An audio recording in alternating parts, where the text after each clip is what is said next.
Man, after inflation, that doesn't buy much anymore. No. All right, we are recording. I'm going to just double check really quick on Rumble to make sure we're live there. It appears that we are. We are live. And we've got 3 watching already, so that's a beautiful thing. Here we go, gents. Try and be, well, I'm going to do this one more time. Somebody's typing, and I'm getting all of that. And I may be able to get it out in post. Nope, it's me. Okay, how's the clicking now? Am I clicking? 1, 2, 3? No? Good. All right. If it comes up during the show, let me know, and I'm going to drop Audio Hijack Pro back out of it. All right. But here we go, gents. Quiet, numbskulls. I'm broadcasting.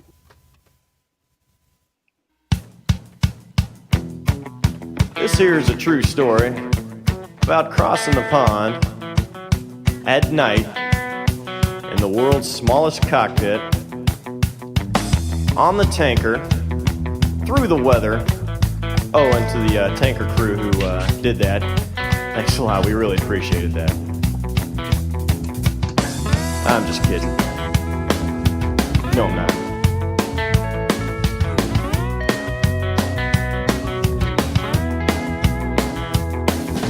There I was, crossing the pond, and you could see that I wasn't exactly fond of all the... So there I was. Nice. That's how all great aviation tales begin. Repeat here, everybody. Welcome today. We have a special guest with us, but this is Repeat coming to you from New Hampshire. Maybe. By the time you listen to this, not sure. My co-host, Fig, I think he's home in Kearney, Missouri. I'm in Kearney, Missouri, just outside Kansas City. Yes, sir. There you are. And we have with us from week before last, Duber. He's also joining us today because he's got a special relationship with our guest. So welcome back, Duber, as well. Welcome back, Duber. Yeah. But first of all, I'd like to go here. And with apologies to our guest up front, I'm not trying to embarrass you, sir, but I want people to understand before we even get started just who is in our presence. Here we go. I'd like to take just a moment here and read something into the record. It is not my intent to embarrass our guest this morning, but rather to acquaint the audience with just who it is that we have in our presence today. Captain Ben Cascio was awarded the Silver Star for his gallantry in action in April of 1968. To all who shall see these presents, greetings.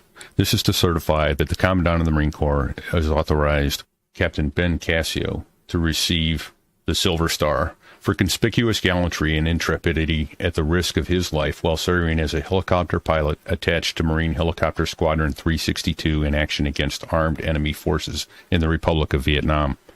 Alerted that elements of the 2nd Battalion, 4th Marines, had been in contact with a reinforced battalion of enemy soldiers the night of April 30th, 1968, Captain Cascio led an emergency flight of 2 helicopters to evacuate 5 severely wounded Marines. Ordering his wingman to circle overhead, Captain Cascio encountered intense small arms fire as he approached the hastily prepared landing zone. Just prior to settling the aircraft on the ground, his co-pilot was shot and fell forward, retained by the shoulder harness. As crew repelled the enemy with machine gun fire and infantrymen assisted, the wounded Marines, now totaling 8, aboard the helicopter, shrapnel struck Captain Cascio in his face, completely blinding him. Captain Cascio calmly explained the situation to his crew and used his survival knife to break the glass faces of the flight instruments, thus enabling himself to determine the aircraft's performance by feeling the needles of the gauges with his fingertips. Guiding the helicopter with superb airmanship and according to the instructions radioed to him by his crew chief and wingman, Captain Cascio safely delivered his cargo to a medical station without further loss of life. His courageous actions reflect great credit upon himself and uphold the highest traditions of the United States Marine Corps.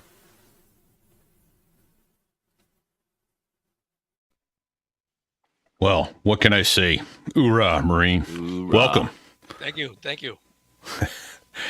We're truly honored that you're here today. But you didn't start off as an officer and a helicopter pilot in the Marine Corps. No, I didn't. Actually, there's quite a long story before I even entered the Marine Corps that you might be interested in. Sure. Um, uh, I my parents both came from Italy, um, and my father um, was uh, when he came here when he was 5, and by the time he got out of the ninth grade, he had to support his family, so he only got past the ninth grade. But he was always my hero and my mentor because he was always such a hard worker. And it'll come into the story later on. But my family relationship and really had a lot to do with the person I became. And when I was growing up, I was always we were very very involved in a church, Okay. and it was anticipated that I would go into the priesthood. And after high school, I went into the seminary at Mount St. Mary's in Emmitsburg, Maryland. Okay. However, before I went into the seminary during my summers in high school, my next door neighbor was a steamship captain for MSTS, Military Sea Transport Service. Okay. And he got me a job on the steamships and as a deckhand.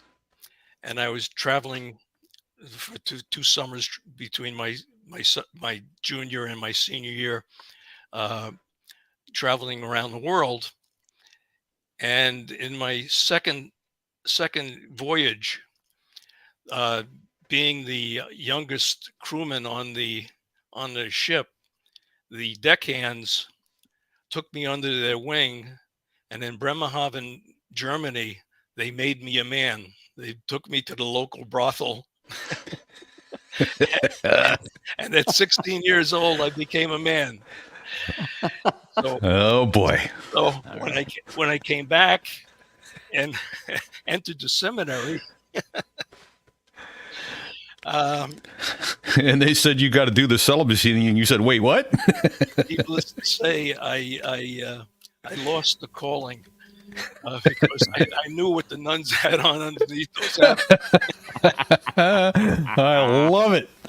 I absolutely love it. Oh awesome. man, Yes. that is great. So I thought you were going down kind of an informal naval academy thing, a first class cruise, a second class cruise, that sort of thing. And nice, they took you to Germany. No, didn't want any part of the Navy.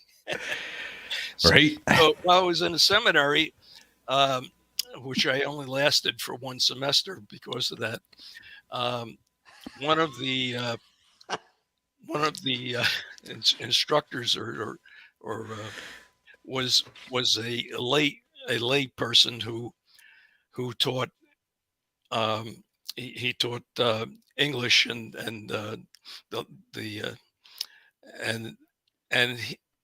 he was a really special person because he was one of the few professors that would invite us into his home, and we'd spend more time talking about life and things in general. And the thing that I was most enamored about him was that he had been in the Marine Corps, and he had this really neat flight jacket that he always wore. Nice. And I said to myself, I want to be like him someday. And so because of him, I left the seminary and I joined the Marine Corps. Okay. Nice. Now, so he flew in the Marine Corps. He did. Okay. Was he a World War II pilot? No. He was just. I guess it would be during the 50s. Okay, so he was in Korea. Yeah. Korea.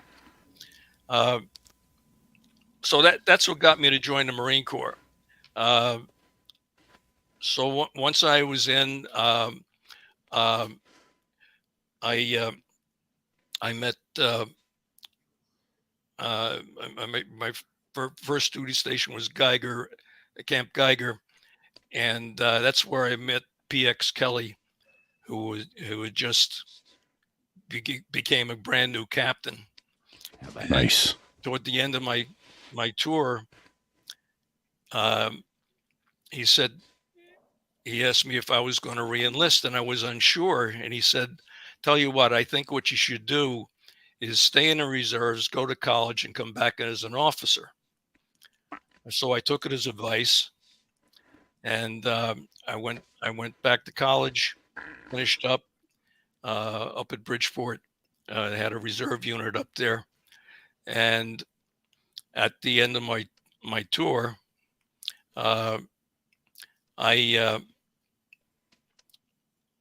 was commissioned as second lieutenant, and Nice. my orders were to flight school. Now, I had never wanted to go to flight school. I never asked to go to flight school. In fact, I really had no desire to fly an airplane. I had never been in an airplane except to jump out of one. So I had quite a few jumps, but I thought I was going to go back to infantry, and my orders were to flight school, and I went kicking and screaming because I didn't want any part of flying airplanes. So you're one of those guys with more takeoffs than landings. That's right. I single-handedly disproved that theory. That, oh my gosh! The number of your takeoffs equal the number of your landings. Yeah. So in flight school, I found that I didn't do too well in the classroom, but I did pretty well with the hands-on and flying. But I got through it, and a lot happened. Hey, Ben, what year was that? 64 or 65? You were in flight 64. school. 64. Okay. Yeah. Okay. Yeah. How about that? And I'd like to take, sorry to break for just a second. You mentioned a gentleman by name earlier, and for those that are not Marines, although everybody should know him, but those that are not Marines, Fig, do you remember this guy, Paul Xavier Kelly? What was so special about that guy? Well, here's why I remember him, because when the summer I went to Officer Candidate School, he was the Commandant of the Marine Corps. Yes. Yeah. And a great guy. I met him on several occasions down at LZ Bluebird, I think it was. Is that right, Duber? Or is it Bluebird where you guys did the combined arms? So I'm getting the thumbs up. He's there you are. Yeah. So we go to LZ Bluebird with the Hawk missiles, and they do the combined arms exercise and bring the helicopters in and repel Marines out of the helicopters and that sort of thing. And on 2 or 3 occasions, I met General Kelly as he was hosting VIPs at LZ Bluebird down in Camp Lejeune. And just a genuinely warm and pleasant guy. You'd never know he was a 4-star by his demeanor. But so, hey, was he your platoon commander initially, or company commander? Platoon commander? Yeah. Wow.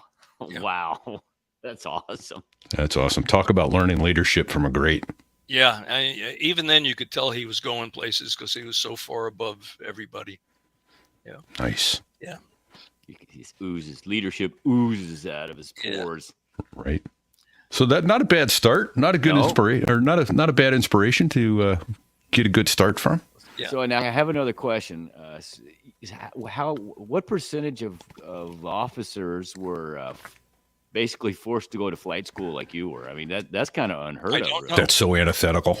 I don't know, but I think at the time they were looking for cannon fodder for Vietnam, so they were truly, because I think a lot more people went to flight school that would not have ordinarily have gone. Well, did they even say, take this test to see if you got any aptitude, or they just said, nope, you're smart on paper, you're going to flight school, or did they go by ABC? How the hell did they pick the guys that were sent into flight school? Any idea how you got roped in? No, I'm glad you did. No. Wow. Well, that's a time. I mean, times were way different. Yeah, I mean, how many guys were we around would give their left testicle to flight school? Yeah. and you got sent. Didn't you wanted to go back and be an infantry officer? Yeah. Needs of the Marine Corps. I Right? didn't know any It's always, better. Yeah. it's always needs of the Marine Corps. Well, Wow. you can sure fly a whole lot further in a short amount of time than you can walk. So, Yeah, that's true. but okay. So you how was flight school? What was that like for you? Flight school was okay. I as I said, I didn't do too well on the brain work, but flying I did very well, and that really went back to my childhood because when I grew up, my family uh, had a lot of relatives that lived really close by, and I had an uncle Henry who lived right next door, and I always used to love to listen to him tell his war stories. Nobody else wanted to listen to him, but I, I used to sit on his knee and listen to. Because he was with Patton in in Sicily. Oh, okay. I used to love to listen to his war stories. He was Patton's mechanic, and and when I was old enough to look over the fender of a car, he started teaching me all about cars and engines and everything that moves. And he was such a master at that. So he ended up, he started teaching me how to change the oil and then how to change everything else. Uh, and when I was 14, he said, "Okay, I'm going to teach you how to drive." So he took me down to the lumber yard. They had a big field out there. He had an old Austin Healey 4-speed floor shift, and he tried to teach me how to drive. And I couldn't coordinate the clutch and the gas, and I kept on going into low speed stalls. And he said, "Look, turn it off. Listen to me." He said, "This is just a machine. Don't let it drive you. You drive it.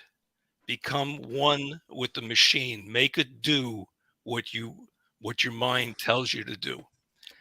And I kept that with me all these years and through flight school, and become one with the machine. And not only did that help me through flight school, but I think when that day came, when I had the episode, that was one of the many factors that saved my life and those that were with me, becoming one with the machine. Right. Wow. I mean, that is such great advice. Fig, Yeah. how many times over the years have you seen people just along for the ride that they're still learning? They're like, well, right. Yeah. Duber, you too, right? I mean, you flying with guys and they're letting the machine fly them. That is the best advice that a person could give. And that you took it to heart so early is a testament. That's awesome. Yeah. Well, So great. when after flight school, my first operational squadron was HMM 162 in New River. Yeah.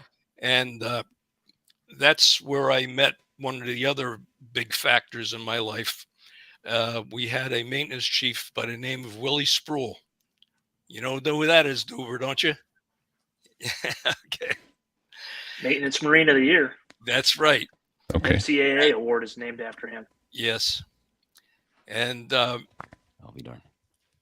and he was my maintenance chief in 162, and then God blessed me by making him my maintenance chief in 362 when I went to Vietnam.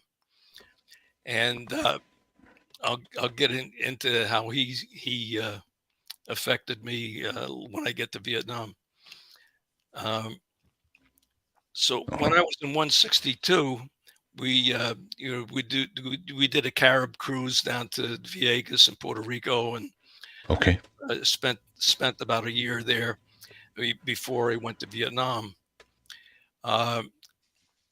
Just before I went to Vietnam, my father, who had worked himself up from ninth grade. He started working in the kitchens at Metropolitan Life Insurance Company, Okay. and worked his way up to eventually becoming the head of the commissary there, feeding the 20,000 employees per day. He also was the first president of the National Stewards and Caterers Association, which is the American Restaurant Association, and he wrote the gourmet column for Q Magazine. So when I was at New River, the Navy asked him to take a trip around the world and choose the best Navy mess. Nice. Yeah. So when I was at New River, the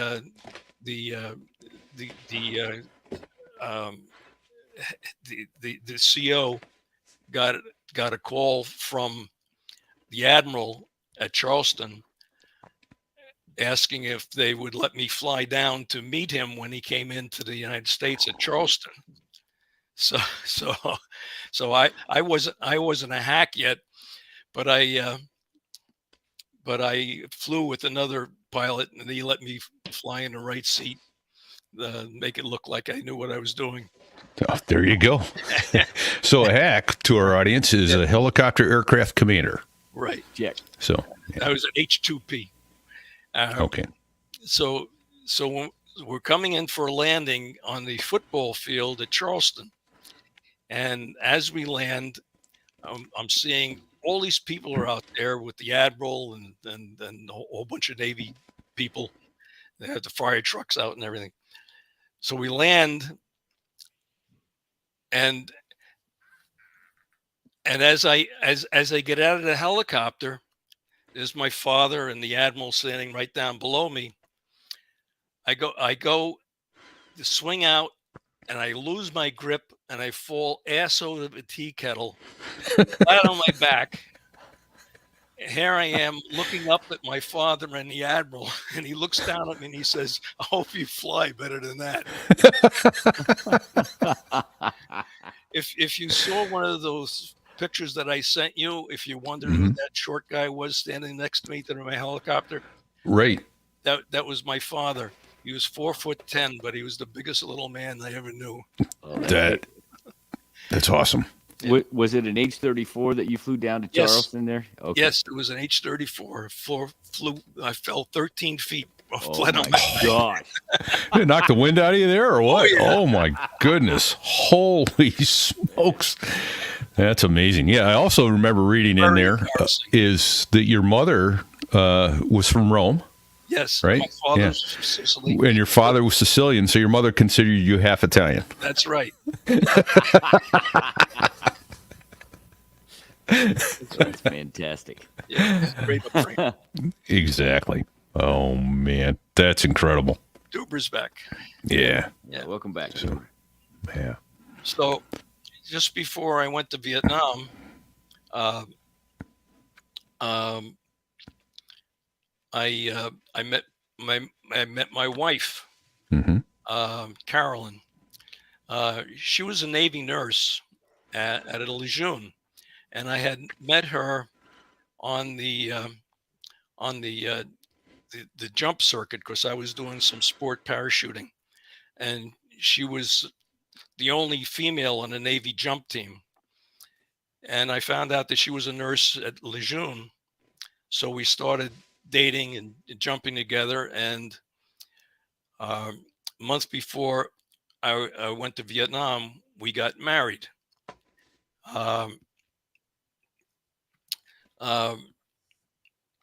She was really something because it was like marrying one of the guys. She could out curse, out drink, and out any guy, but and I thought that if anything happened to me, she could take care of me. Right. So we got married a month before I went to Vietnam. That's awesome. And where was she from? She was from Jacksonville, Florida. Her father, you wouldn't believe it, was a Baptist minister, but you'd never know it to know her. That's usually how it goes. Right? I have to ask. I have to Hipster ask skits. before we get too far away from the subject. You met her doing sport skydiving, Right. So were you on the Marine Corps team at the time? Is that how you met her? Because she was on the Navy team, or how did that work? Not technically, because the Marine Corps didn't really have a team, but Lejeune had a group of guys that said they were the Marine Corps team. They're a self-anointed team. There you go. Did you get your jump wings when you were in the infantry before? Yes. Okay. Yes. Okay. Yeah. Well, that's Nice. unique. Not all Marines get to do that. What kind of was it? A recon? Was it Yes. a recon unit? Yes. Okay. All right. So you weren't just any Marines. You were a recon Marine. That's you're kind of a badass right from the get go then. So anyhow, Yeah, he was. Yeah. and but unfortunately, Carolyn was lost in a plane crash. A month after I came back from Vietnam, I was still in the hospital and totally blind. Right. Yeah. And talk about a gut punch while you're down, right? yeah, I mean, I was probably the lowest part of my life. If I could have found a window, I would have jumped out of it, but I couldn't. I couldn't see. So, oh my gosh! And later on, when I did gain my eyesight back, I found that I was on the first floor and I would have only broken down. So God has a way of looking out over. Oh my, you darn right he does. Now the aircraft aircraft fatality that she was involved in, was it while she was going to jump out? Was it a jump plane or no? Actually, she had, when I was in Vietnam, she took flight lessons and got her commercial license. Holy cow! Yeah, she was quite a person, and she was flying to Bermuda and got lost in the Bermuda Triangle. If you look at that old black and white movie, the Bermuda Triangle, you see at the end, her name is at the end of there. Yeah. Oh my gosh. In fact, after I got out, I don't know if you could see this. Oh yeah, your wings. Yep. Yeah. Got the diamond. Got their wife's diamond in the middle of the shield on your naval aviator wings. Yeah. Yeah. My mother had that ring made for me, and it's beautiful. That has my wife's diamond in the middle of it. I got that in the PX for $499. Nice. Beautiful. What a great piece of gear that is, and a special keepsake, obviously. Yeah. So, and then,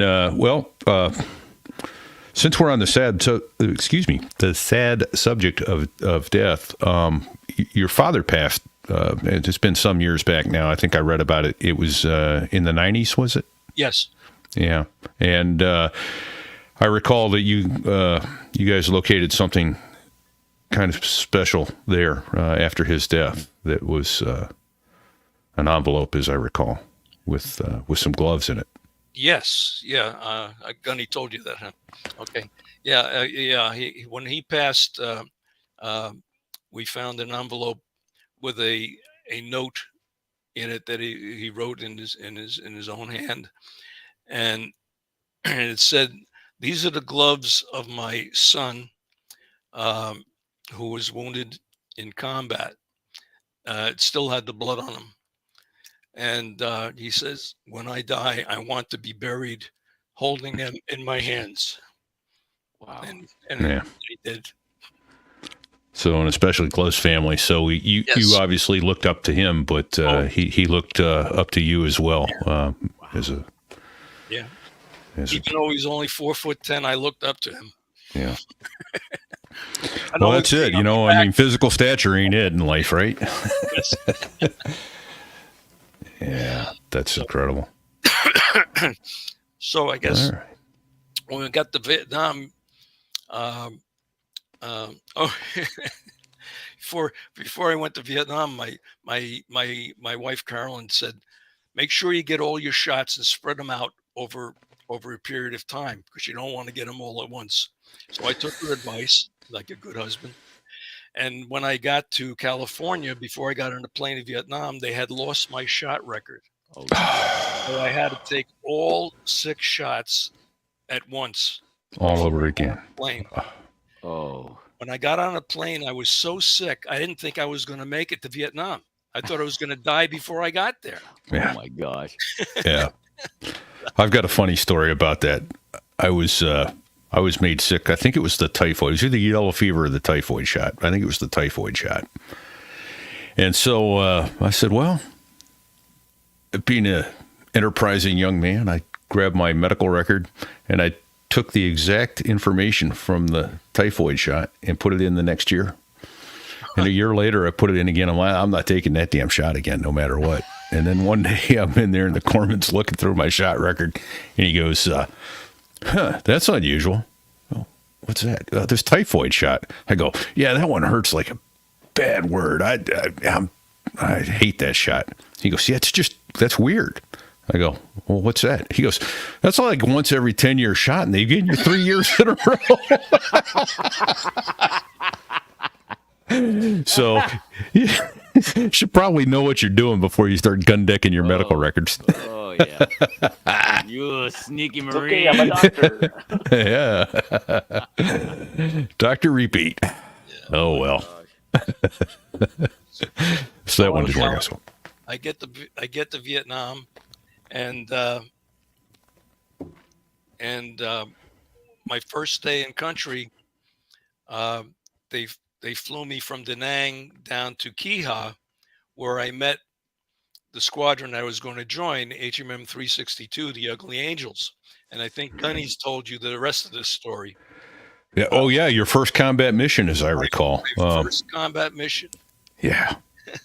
There you go. Let me put, for those watching online, I'm going to put Duber up nice and large there.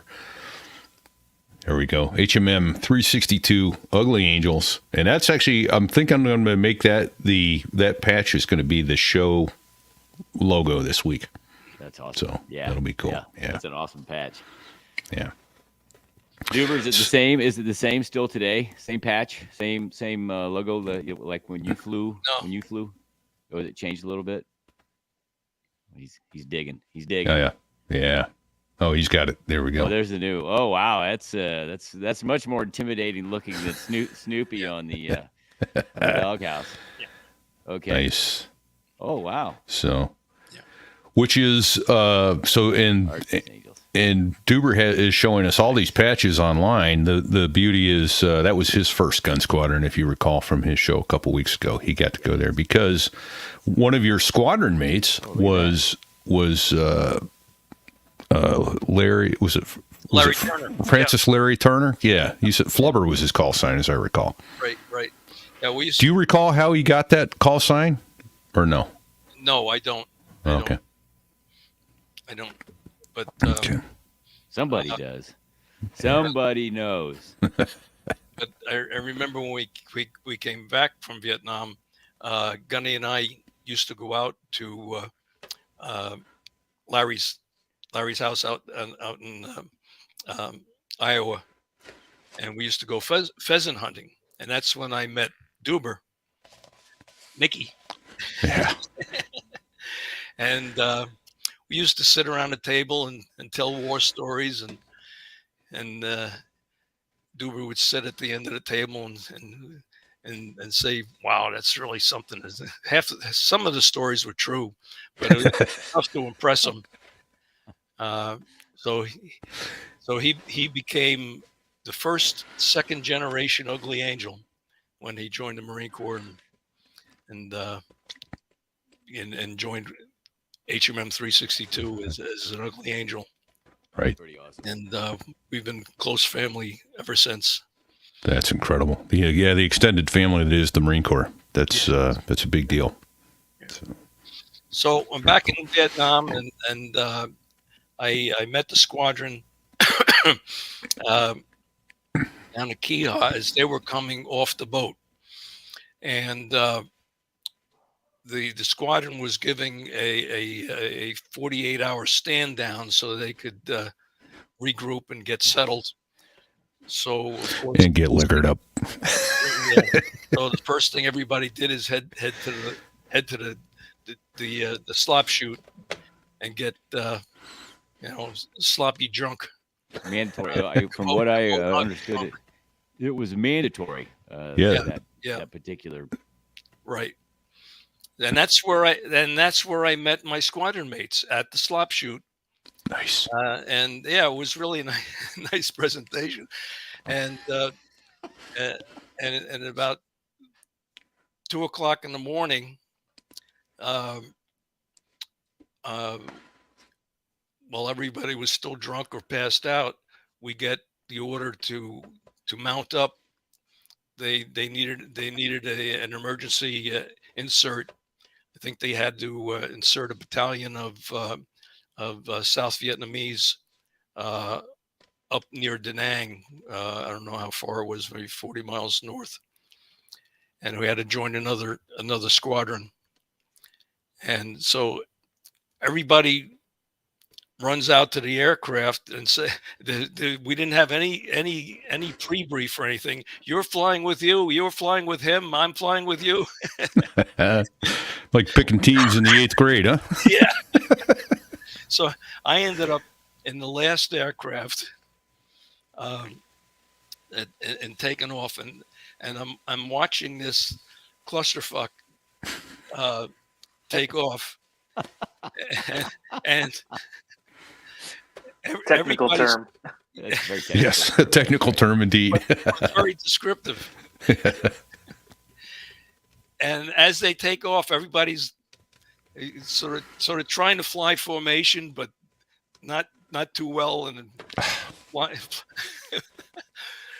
and every once in a while you see somebody fall off because they fell asleep or they passed out, and all of a sudden they come back in because the co-pilot grabbed it back, brought it back in, and and luckily nobody was injured or killed, and we made it up and back without any losses.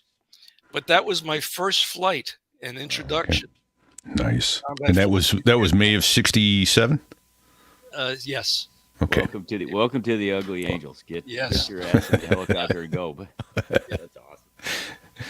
And try not to kill anybody while you're doing it. Right. Oh man. Well, it's just a miracle that you guys all made it there and back. You got the Yes, it mission was. done, and nobody got hurt. Yeah. God looks after imbeciles and drunks. Boy, don't I know it? And sometimes both at the same time. Yeah. So So that was my first flight. Wow. now you guys didn't take any fire on that flight, though, right? No, none. No, Good. none. Yeah. Hallelujah. God.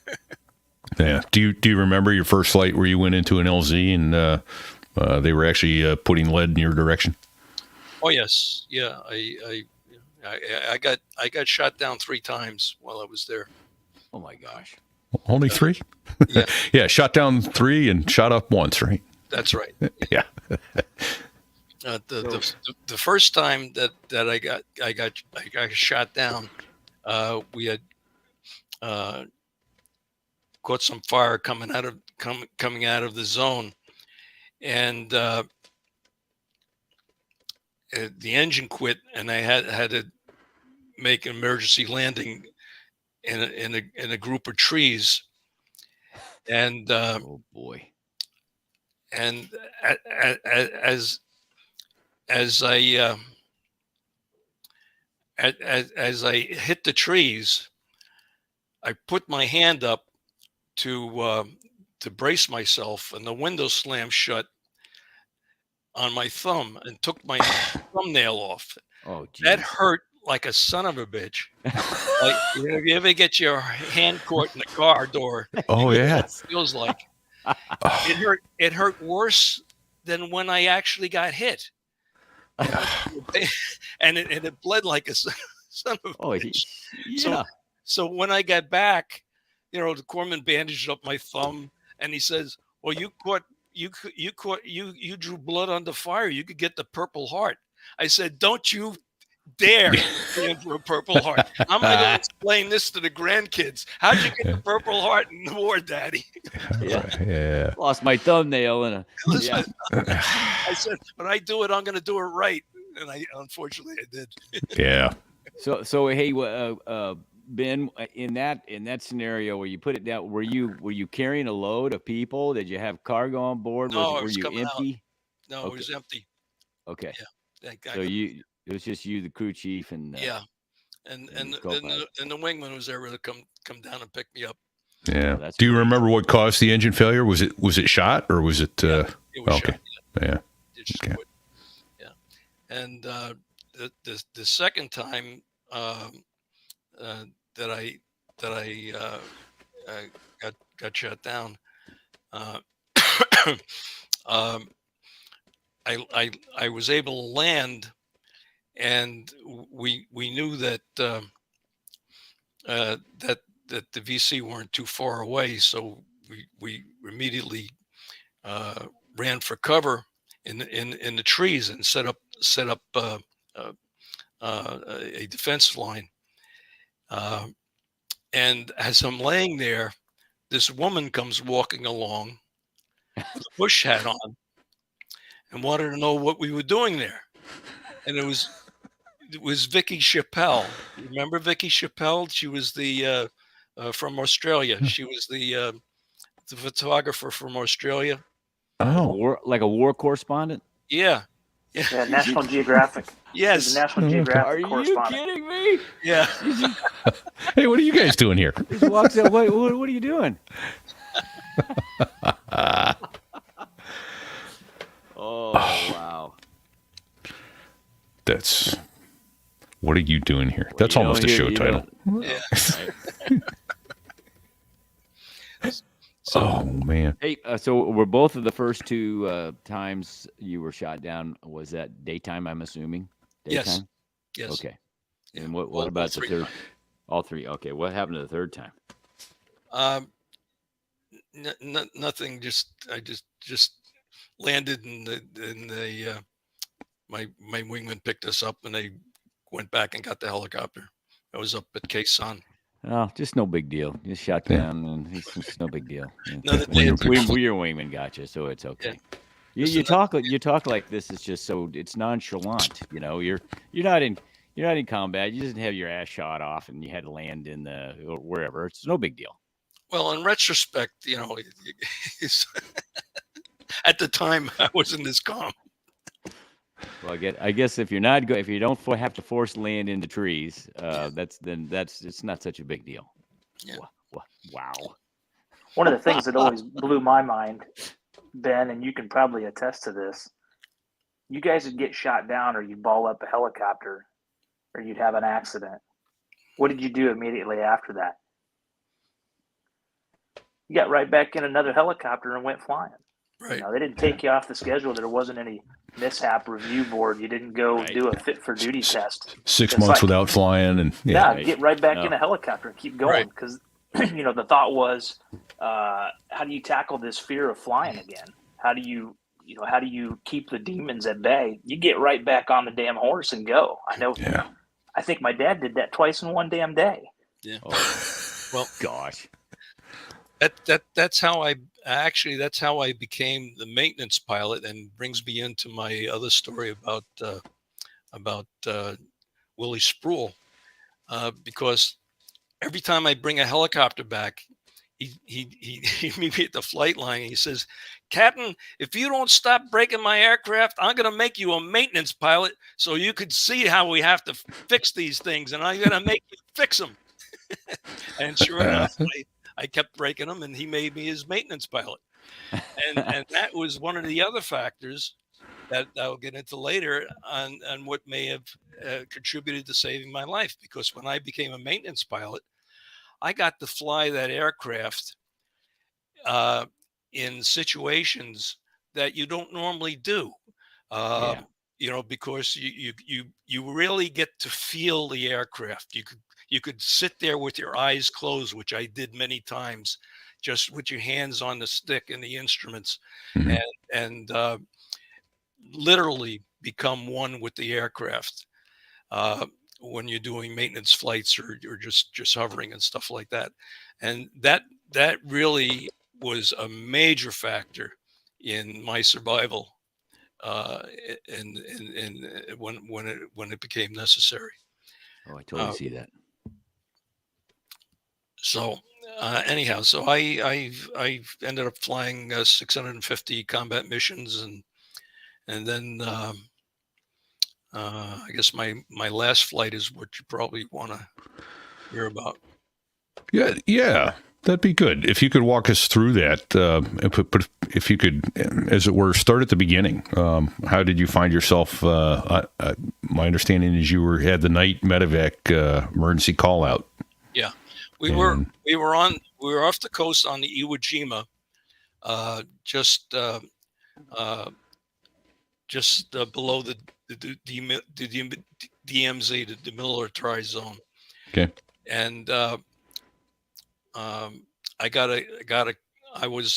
was my turn in the basket, and I got a call for a night medevac.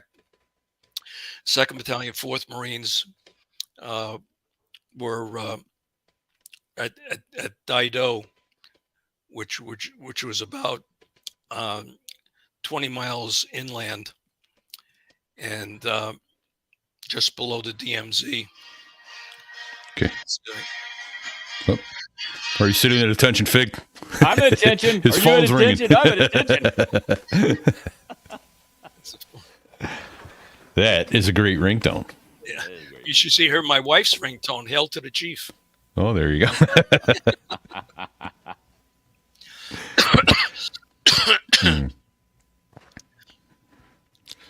So, I'm sorry. Did you say you were on the Iwo Jima at the time that you were doing the night medevac? Right. Okay. Right. All right. So yeah. So you were there, and that. So I got the call to do the night medevac, and I was the lead pilot.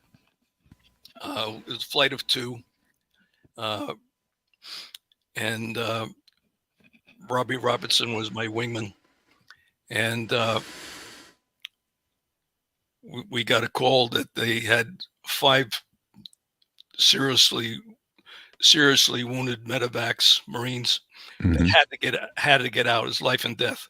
Normally, in the middle of the night, you really didn't take medevacs unless it was really an emergency. If it could wait, but they had to get out. So we headed inland, and in those days you didn't have GPS or anything. It was all distance and direction off of the signal from the ship. Okay. And so we flew inland, and as I approached the where I thought the site was, I told them I called for a situation. They said that they had broken action just shortly before. They didn't know how close the enemy still was, and I told them to identify the zone and put a strobe light where they wanted my right wheel to land. Right. Okay. This way I would come on, land on the strobe light and cover it, and then they'd know where to load, stage the medevacs to loading. Right. So I came in and landed, no problems, and they started loading the medevacs. And meanwhile, my wingman was circling overhead. As soon as they started loading the medevacs, all hell broke loose. We received fire from 360 degrees all around. Robbie said that it looked like the spokes of a wheel, and I was in the middle. He never expected me to come out of that zone. There's so much fire coming in. I while they were loading the medevacs, I got hit, and I caught shrapnel in both my eyes. Mm. And I didn't realize what it was because I didn't feel any pain. I must have been in shock, and I never felt any pain for the whole time. But I couldn't see, and I tried to wipe my eyes, and I couldn't clear them. So I called my my co-pilot on the ICS, Hmm. and he didn't answer me. So I reached over to get his attention, and he was slumped over. So he had gotten hit. Um, so I called down to my crew chief, Bob Bush, and I said, Bob, I can't see, and Larry's hit. We can't stay here. We're taking too much fire. We have to get out. You're going to have to talk me out. And he said, okay, Captain. He says, and he was loading the medevacs as all this took place. He was returning fire, loading the medevacs, and he started giving me directions. And he was also wounded. He got shot in the ass for the second time. And Because he had nothing else going on. Just, Yeah. just loading, shooting, Right. dealing with wounds. Let me talk the captain out of here while we're at it. Yeah, and I mean, he's a story unto himself. I'll get into that in a minute. Yeah. Um, but so I started adding power, and this is where all these prior experiences come together. I started adding power, and I took my K-bar out. I don't know why, but I took my K-bar out and I smashed some of the gauges so I could feel the instruments.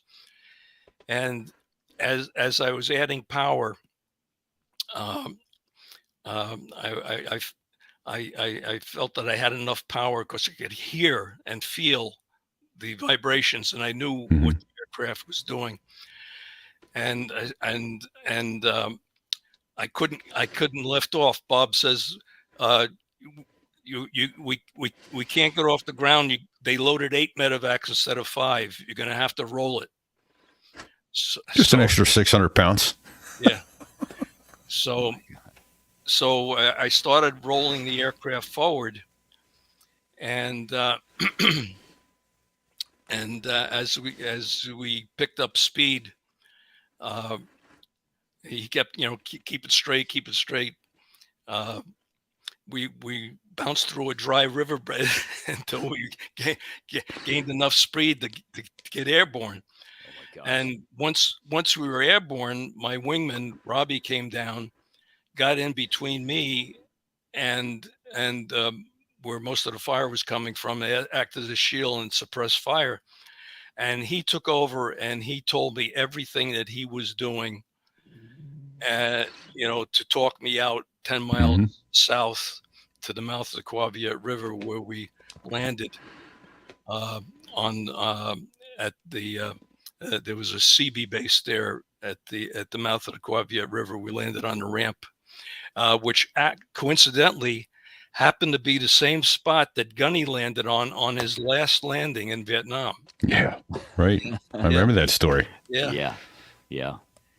And in 2011, Gunny and I went back to Vietnam, and we went back to that spot. And does it look any bigger than it did then? Of course, you didn't see it that night, obviously. Yeah. But holy cow! Yeah. We also went back to the spot where I got hit at Daido, and with a bunch of guys from 2-4, and we're standing in the middle of the field where this all took place, and this guy walks out from a distant hut, and he wanted to know what we were doing in his field, and an interpreter told him what we were doing, and he says, I was there that night. And Wow. and we became friends on Facebook. We still communicate on Facebook. Yeah. He was there as the enemy, as the opposing Well, he force. was a lot younger then, so it was Yeah. his family. I guess worked that field. Oh, okay. Yeah. Okay. Yeah. Yeah. Wow. So and he remembered that quite distinctly. So where was I? So you had just landed at the mouth of the Quavia River with Yes. the 8 wounded Marines. Right. And then my wingman came down and picked me up, and they sent out the helicopters to pick up everybody else. They brought me out to the hospital ship, and I was on the operating table within the hour after I was hit. I spent 7 days on a hospital ship. The flight surgeon that operated on me saved the sight in my right eye, although I didn't know it at the time because it took a while before that sight came back, and had to nucleate the left eye, which I have a prosthesis in there now. And he actually became my eye doctor for many years when I came back to the States. That's incredible. Yeah. And never sent you a bill from what I read in your. That's right. Never sent me a bill. Yeah. That is just amazing. Yeah. Hey, Ben, what other kind of injuries and wounds did you have other than to your face? That's all. Yeah, that's a minor shrapnel wounds, the arms and legs, but nothing of any. Okay. So it was all on the left side. The shrapnel came from the left side. No, I don't know where it came. I think it came straight on. Oh, okay. Yeah, because because they found some bullet holes in the map case right behind my head. Right. When much has come through, when I leaned over to check on Larry, it must have came right through the windshield and went up into the map case. But I guess the shrapnel from the plexiglass and everything else that came through the dashboard must have come through my eyes straight on. Terrifying. Wow. And now you've mentioned Larry a couple times. It was Gunny's recollection that he died that night, but I think I read in some things you sent us that he did not pass that night, that he went on to fly a little bit more and recovered from his wounds, but was unfortunately lost later in Vietnam. Yeah, he was lost in midair about 6 months later. Yeah, he was coming out of his zone and ran into the belly of a 46. Ooh. But Okay. that was his first. He was brand new in the squadron. It was his first medevac. Wow. Yeah, that's rough too. That's feet right in the fire. Yeah. And it was Larry Houck, Houck? Yes. Okay. Yeah. So thank you to Larry's family for his service and his sacrifice. Amen. That is that story, your story. It just my palms are sweating. I've read it a couple of times. Just hearing you talk about it, Mike. Yeah. My palms are sweating. The hair on the back of my neck was standing up because I'm trying to put myself there, and that's just intense. Well, I have a lot of people to thank for that, and I have to take the time to tell you about my crew chief, Bob Bush. Right, Corporal Bush. Yeah. Yes. Bush. Bob Bush was. I sent you a picture of him. I don't know if you saw that. Yes. He and I are friends to this day. He was a young corporal, 19 years old, and the only corporal to actually have an aircraft of his own and be a crew chief. And that was because he was so good at what he did. He literally slept in that helicopter. Yeah, that's him. Yeah, it's Bob. When when my parents were sending me salamis his parents were sending him Simonized car wax. He had the only waxed helicopter in country. If you take a look at the pictures of the damage to Yankee Lima 12, you'll see that it's highly polished. It's not the dull green. It's not the dull green that is normally on the aircraft. It's just That's how much pride this guy had in his work, and the pilots used to fight to get to fly with him because they knew how well. Yeah, there it is. That they knew how well he kept that aircraft, and how much he it meant to him. So when and I remember before before this happened, we had been flying together up at Quezon, and we were taking a break, and I said to Bob,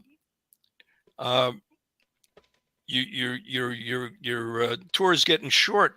What are you going to do now? Are you going to go back, get out? He says, "Oh, shucks, Captain." He says, "I ain't getting out of the Marine Corps." He says, "In fact, I'm going to stay here. I don't want to stay up for another tour, because if I go home, I'm just another," and he used the N word. "I'm either going to end up in jail or in dead."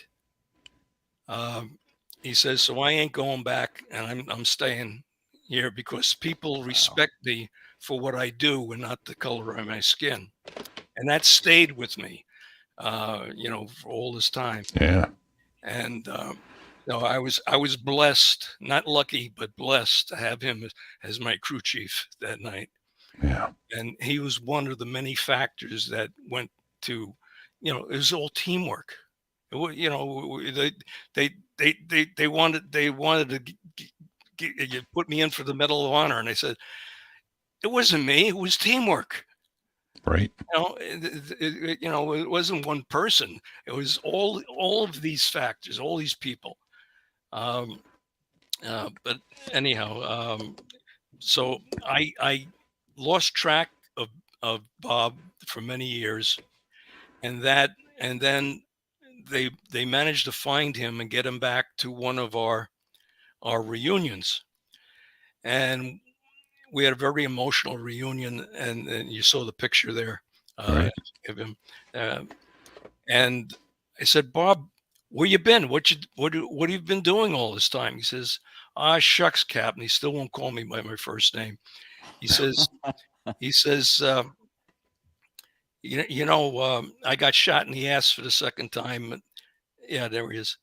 And they took me out to the hospital ship. I spent a couple of days. They patched me up, and I came back. And the first thing I did, I went back to look at my baby. And Yeah. and he says, my whole life just fell apart. He says she was completely destroyed. He said, I went into such a severe state of depression that I just finished my tour. I got out of the Marine Corps, and I went back to Youngstown, Ohio, and I was working in the steel mills, and I didn't know whether to commit suicide or what I was going to do. He said, but thank God my mother and my wife were very strong in the church, and through faith, I said one morning I got up and I said, today I'm either going to kill myself or going to turn my life around. And actually he turned his life around, obviously, because he was there to talk to me. Perfect. And he ended up going to college, finished college, went to law school, became an attorney. He became the chief of police in Youngstown, Ohio. And the last time I talked to him, he was running for mayor.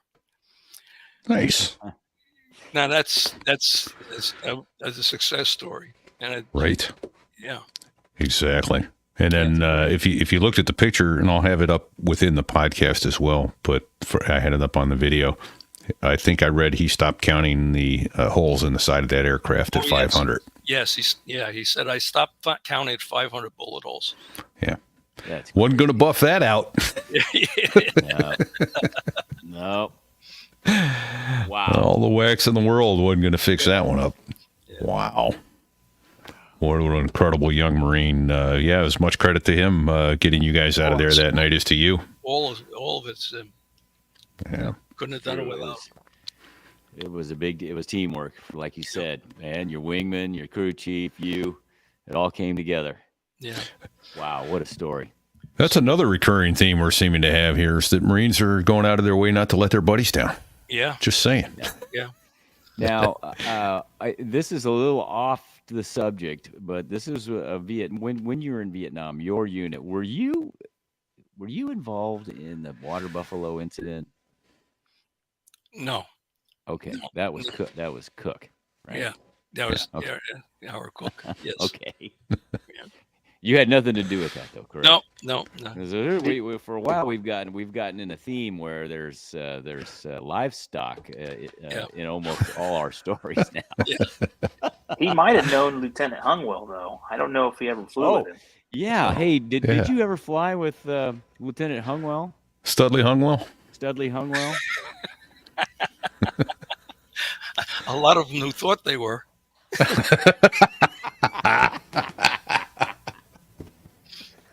Oh my God! Oh, beautiful. Yeah. How about you and Gunny? Did you ever fly together in Vietnam? Oh yes. Okay. A lot. Yeah, he was a good stick. He was probably one of the best pilots we had in the squadron.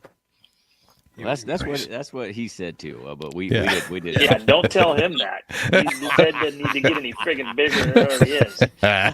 Yeah, we continued to fly together even after we got out of the Marine Corps, because we had restored a couple of 34s and we took them coast to coast together, and for air shows, right? Air shows and stuff. Yeah. Oh, that's awesome. Yeah. Yeah. And because when I came back, I spent 9 months in a hospital putting the pieces back together, and then they wanted to retire me, and I said, "What do you mean retire? I don't want to get out." And they said, "Well, what are you going to do? You can't fly anymore." I said, "Why not?" I said, "Because I could fly better with one eye than most pilots can with two," and which brings me to another story, because my last flight was in Vietnam was really not that flight. Right. Walt Casey, who was a pilot in our squadron, after I got out of off the hospital ship, I came back to the Iwo Jima to gather my gear, which they had already divided up amongst themselves. And right. And when they gave me a little presentation, and then when I went to go back to the hospital ship to go back to the States, he had the bright idea of saying, "Well, would you like to fly again?" And I said, "Of course I would." What kind of question is that? Hell yeah, I want to fly. Yeah, hell yes. So I still had my eye bandage on, so I took the bandage off to see if I could see, and I was able to see black and white and big things. Okay. Yeah, like a ship. So he said, "Okay, you get in the pilot seat, and I'll get down below." So he gets down below, and Robbie Robertson, who was my wingman that night, happened to be the hack on that flight. So he got in the left seat and let me get in the right seat. And Walt Casey gets down below and had the corpsman bandage him up like a mummy. And he's laying down below on a stretcher, and I'm flying the medevac back to the hospital ship. Flying your own medevac back to the hospital. Flying my own medevac back to the hospital ship. That's great. And God looks at the imbeciles and drunks, and I was able to get on without damaging anything. And the corpsman come running out with the stretcher, expecting to get the medevac out from below, and I start climbing down from the Pilots for the pilot seat, pi- 13 pilot feet seat. up. And he gets out from below and starts unwinding all these bandages that are going up into the rotor blades. he jumped into the pilot seat, and I laid down on a stretcher. And he got out of Dodge real quick. Well, if I told you that the CO of that ship did not have a sense of humor, it would be an understatement. Oh, He my was gosh, apoplectic. That is amazing. But that was my actual last flight in Vietnam. There you go. Yeah, that's great. Well, the upside is you didn't fall 13 feet when you're getting out of the helicopter that day, so that would have hurt a little more. So I came back to the States, and when I got out of the hospital, I wanted to stay in, and they said, "Well, you can't. You obviously you only have one eye," and so I went to my congressman, and my CO Walt Schauer wrote a letter to the BUMED and to the board, and where he recounted that last flight and said that if anybody could do it, he can. And that's got me back on flight status. So I was the only pilot ever to get back on flight status in the Marine Corps with one eye. And that's incredible. Yeah. So they sent me down to Glencoe, Georgia, where I was training the rear seat navigators for the F-4 Phantom in the Saberliner. They had taken the back seats out of the Saberliner and put in 4 radar scopes, and they took the co-pilot seat out of the front seat and put a radar scope up there. And you would take them up and do the same operations you did in the F-4 at half the price and half the speed. Yeah. And I was doing that for almost a year. But the part of the deal was I had to get my flight physical every 6 months instead of every year.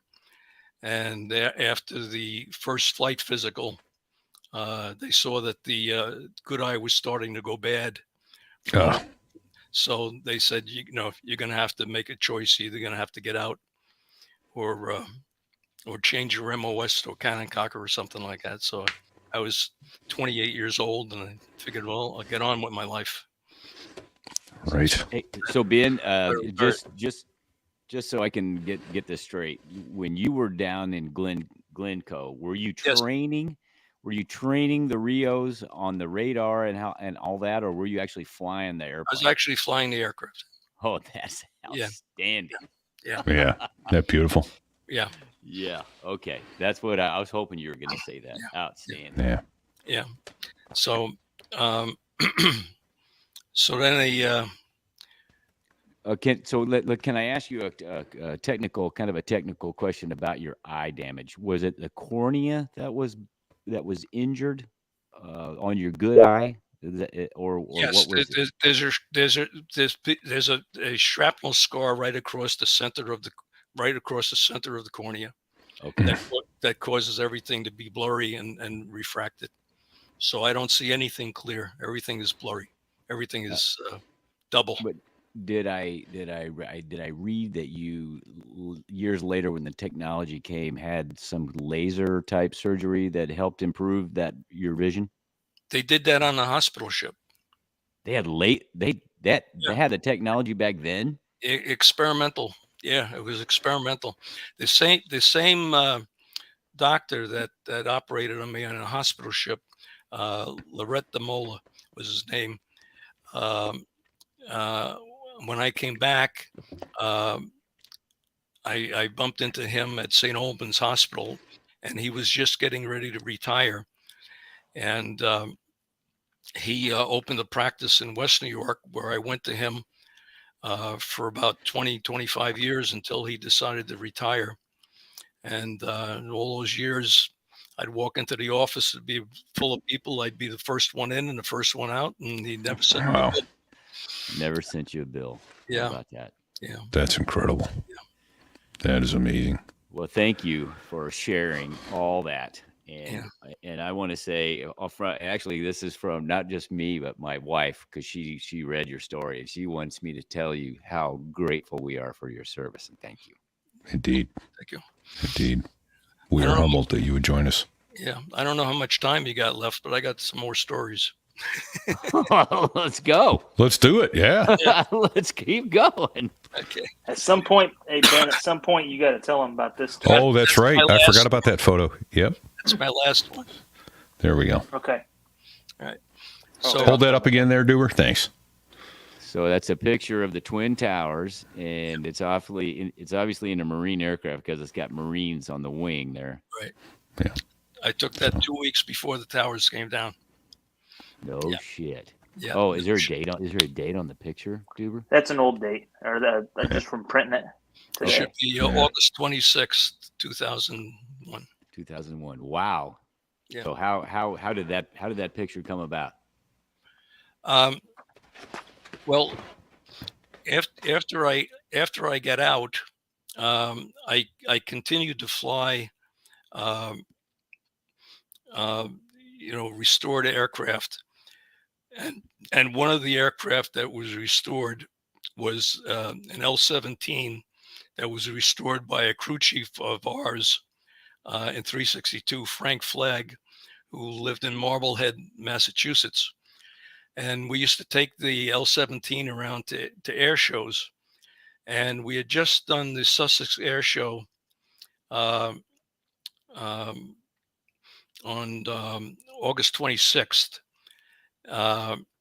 And we were flying down into Teterboro, back into Teterboro. And as we flew down the river, that's when you could fly down the river at 800 feet and not get shot down. We flew down the river, and I took my camera out of my pocket, and I was snapping pictures of all the touristy stuff, the Washington Bridge and the Statue of Liberty, and Sure.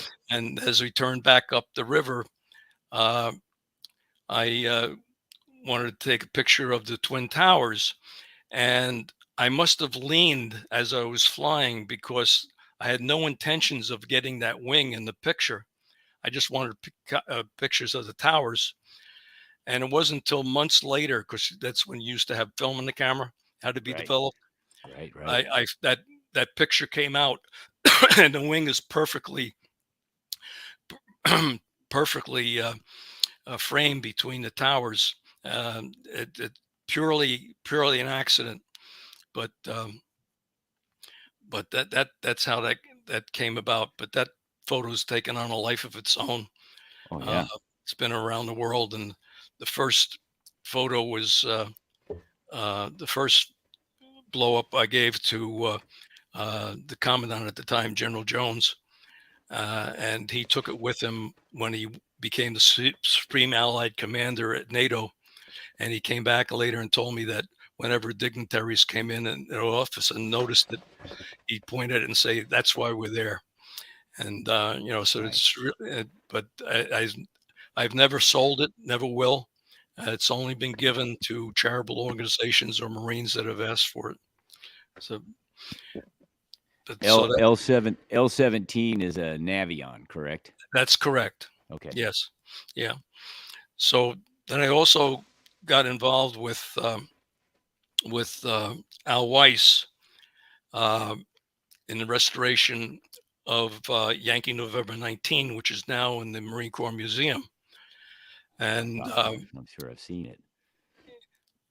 And in 1999, the group of us got together and went out to Tucson to the boneyard and found the Hulk and traced the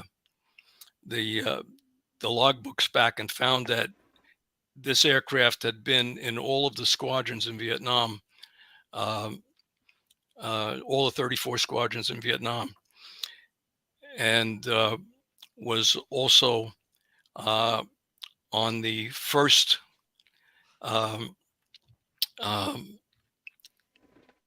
first landing off of the Iwo Jima in 1965.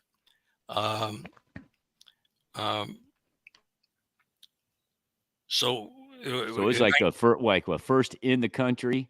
Yes, first in the country, so to yeah. speak. So I mean, so Yeah. how did that aircraft survive It survive just- all Right. this mission? Well, it Right. still had a lot of bullet holes in it, but it survived. Did you happen to have time in that particular helicopter? Yes. Do you know? when it You was did on- personally? when it was in our squadron, because I was the maintenance chief, and when it was in our squadron, I got to fly it.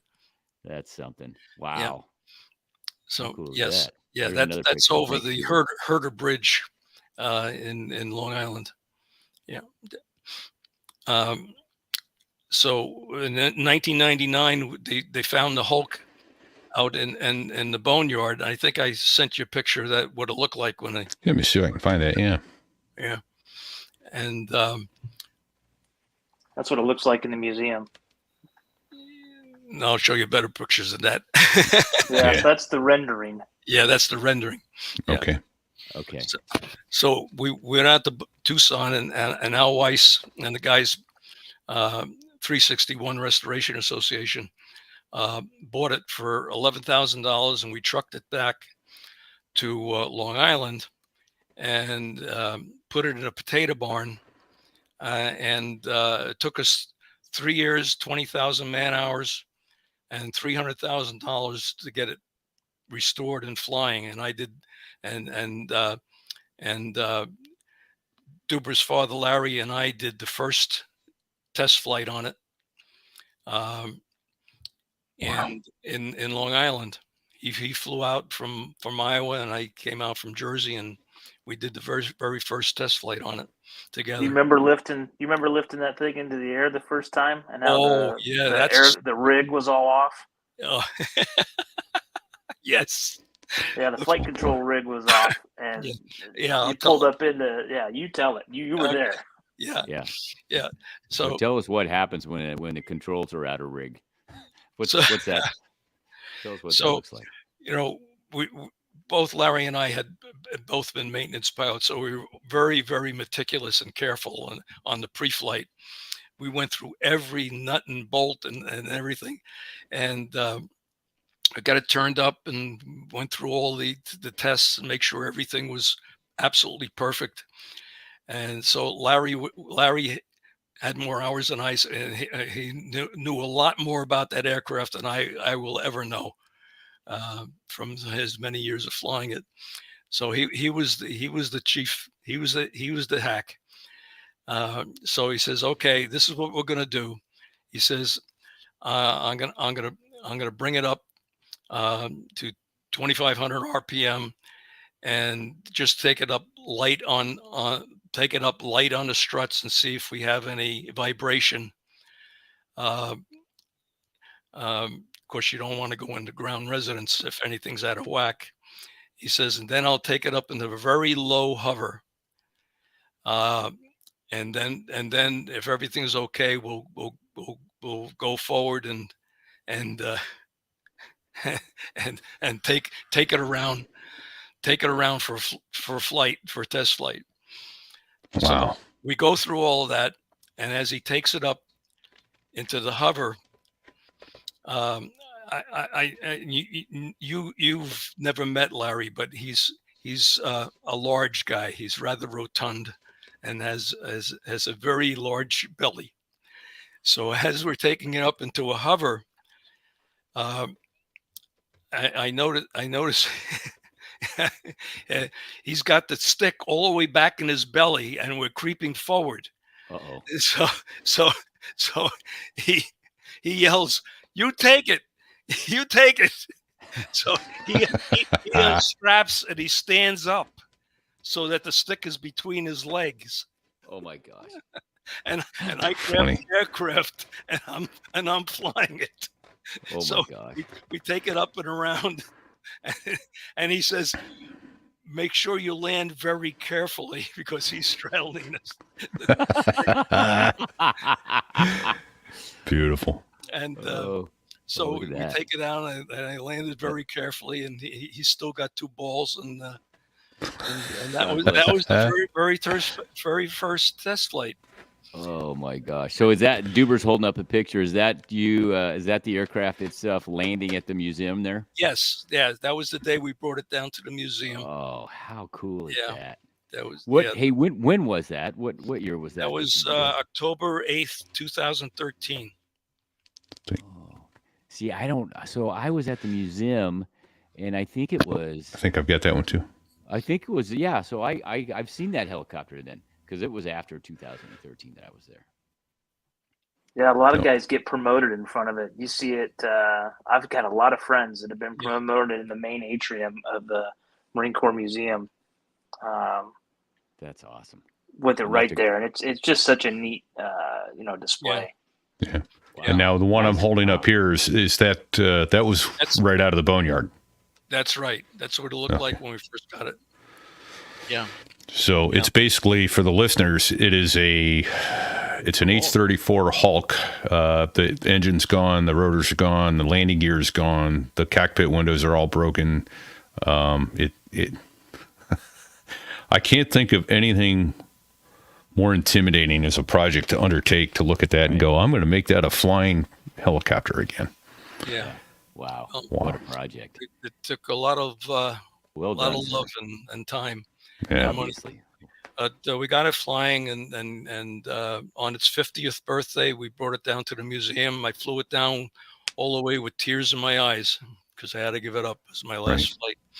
And interesting side story is General Weiss, who was the commanding officer of 2nd Battalion, 4th Marines, which was the unit that I was in support of the night that I got hit. They had 2-4 had invited me to one of the first reunions as their honored guests, and I got to meet 5 of the 8 medevacs that I pulled out that night and their families. Wow. Yeah, wow was right. Wow. So they made me an honorary member of 2-4, and they gave me the moniker, the One-Eyed Ugly Bastard, because they're known as the Magnificent Bastards. So now we have to explain the difference between One-Eyed Ugly Angel and One-Eyed Ugly Bastard, and try and tell people that both are very, very honorable titles. Right. So, but anyhow, General Weiss was instrumental in getting the museum to let us donate that to the museum. So on that last flight to the museum, I had him come as a passenger, and he was able to land with us and make that. So it was kind of, Well, that was very special. kind of bringing it, full scale from Dido to the museum. Wow. So Wow. That's another incredible story. Thank you for that. yeah. That's amazing. Now, the Absolutely next time I go amazing. to the Marine Corps Museum, I'm going to stand in front of that helicopter and I'm going to know the whole story, how it got there. Yeah. And so anyhow, the World Trade Center photo I told you I took from Frank Flagg's aircraft Right. 2 weeks before the towers came down. That's crazy timing. That really is beautiful. Wow, just beautiful. Well, Ben, we can't begin to thank you for honoring us with your time this afternoon. We really appreciate it. I have been looking forward to this for weeks. As have I. And I'm so humbled and so honored to hear your stories firsthand. Thank you. Yeah. And when Gunny first started telling us the story, it never occurred to me that you might be here to tell it to us in person and hearing it firsthand. So just fantastic. So, well, God has blessed you with a wonderful life, and he has blessed all of us with men such as you who will honor to write that blank check to this country and make it what it is. So thank you for that. My pleasure.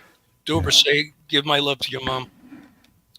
Yeah, we'll do. Tell Arlene I said hello as well. And as my dad used to call it, your albino crow or your white cockatoo. Yeah, he's still there. Yeah. Freaking thing cusses like a damn sailor. Why does that Walked not in the shock house me? without being verbally accosted by his damn albino crow. I like that albino crow. I like that. Oh man, why does that not shock me? I know, right? My God. Beautiful stuff. Oh Yeah. man. Well, we've got a couple other thank yous we need to get out of the way as we land this plane. Thank you again for your service, sir. Thank you, Duber, for your service and for joining us today.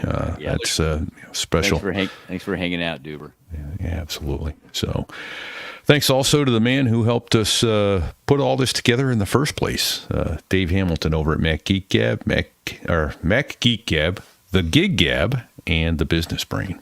Great stuff. We've got a glossary page. If we've mentioned any acronyms today that we haven't told you what it stands for, shoot us an email. Fig, how do they get a hold of you? I'm at fig at so there I was .us. Right. And I'm at repeat at so there I was .us. Repeat is spelled REPETE. And there's also sticks at so there I was .us, our helicopter pilot here at so there I was. You can follow us on Rumble, so there I was.us/Rumble. Follow us on Facebook at so there I was.us/Facebook. And if you can step up and help support the show, become a pilot at Patreon, so there I was.us/Patreon. We have a special recording up there with Brian Schul, a.k.a. Punchy, talking about how he got that call sign. We didn't get that on the show, but a listener sent it in to us and is allowing us to share it with you. So if you can support the show, you can hear that story. If you can't support us financially, that's okay. What you can do, you can share this show with all your friends. Share the show. Yeah. Go on Facebook, share the links to every week's show onto your own personal page, and let other friends see it, hear it, listen to the cool stuff you're getting to listen to and that we're getting to listen to. Not that what we're doing is cool, but what we're getting to hear, that's really cool. So, we are super blessed in life to be able to bring this to you, and we appreciate all the help that every one of you does to help help us bring these stories to you. Easy for you to say. I meant what I knew. Who's that? What am I hearing? I don't know. Is there something going on in the background there? Oh, I know what that is. Those are the two guys that make the Air Force sound good. Those are the Dos Gringos. They make the Air Force sound good, and they make us sound good because they let us use their music for the show. And that's deeply appreciated, gentlemen. So thank you for your service. Thank you for your music. And thank you for your senses of humor. That's great stuff. Anyway, I don't know. I think we should get out of here. And until next week, everybody stay safe. And as Fig would say, don't sit on the collective. I'm going to tell you, don't let go of it. Don't let go of the collective. There we go.